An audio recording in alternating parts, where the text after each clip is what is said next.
ద్వితీయోపదేశకాండం రాసి ఉంటుంది, నీ ఇంట్లో గొడ్డుపోతే ఏదో ఉండదు అంటారు. నీ ఇంట్లో గొడ్డుపోతే అంటే ఏంటంటే ఉపయోగం లేనిది, యూజ్లెస్ అయింది మీ ఇంట్లో ఉండదు. నీ బిడ్డలు ప్రయోజకులుగా మార్చబడిపోతారు. నీ ఇల్లు సంతోషంతో పడిపోయింది. నీ కుటుంబంలో రోగం ఉండదు. ఎందుకు తెలుసా? నీ ఇల్లు యేసు ఇచ్చిన ఇల్లు. నీ బిడ్డలు యేసు ఇచ్చిన వాళ్ళు యూజ్లెస్ గా ఉండరమ్మా. నీ కుమారులు యెహోవా స్వాస్థ్యం. ప్రపంచాన్ని మన బిడ్డలు వెళ్ళాలి. మన కుటుంబంలో సమాధానం ఉండాలి. మేము చెన్నైలో ఉన్నప్పుడు మా ఇంటికి అనేక మంది వస్తూ ఉంటాను. వ్యత్యాసాలు పోరు అసలు. కానీ ఏంటంటే, అబ్బా మీ ఇంట్లో ఉంటే ఎంత సమాధానం ఉందో, నేను బైబిల్ పెట్టుకొని సాక్ష్యం చెప్తున్నాను.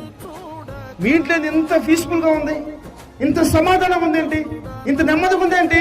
ఒకటే, సహాయం చేసే దేవుడు. సహాయం చేసే దేవుడితో నేను గడుపుతా ఉన్నాను. హల్లెలూయా. సహాయం చేసే దేవుడితో నేను గడుపుతున్నాను కాబట్టి నా ఇల్లు పీస్ఫుల్ గా ఉంది, సమాధానంగా ఉంది, సంతోషంగా ఉంది. Praise the lord. అన్ని విషయాలు వదిలేటవే కదండి, దేనిలో తక్కువ ఉంటుంది మనకే?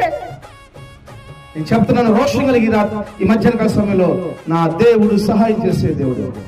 అది ఎప్పుడైనా సరే, ఎక్కడైనా సరే, ఎలాగైనా సరే, అది అరణ్యం కావచ్చు, ఎడారి ప్రాంతం కావచ్చు, ఎర్ర సముద్రం కావచ్చు, ఎప్పుడైనా ఎక్కడైనా ఎలాగైనా సహాయం చేయటకు సముద్రం నా యేసుక్రీస్తు ప్రభు వారు మాత్రమే.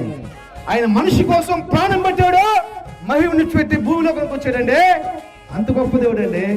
ఆయన కోసం లక్షల మంది ప్రాణం పెట్టారండి. హల్లెలూయా. ఆ దేవుని కోసం కోట్ల రూపాయలు ఒలిపెట్టుకొని సాగు చేస్తున్నారు ఈరోజు సాగులో. కానీ ఏంటి తెలుసా? ఆయన సహాయం చేసే దేవుడు.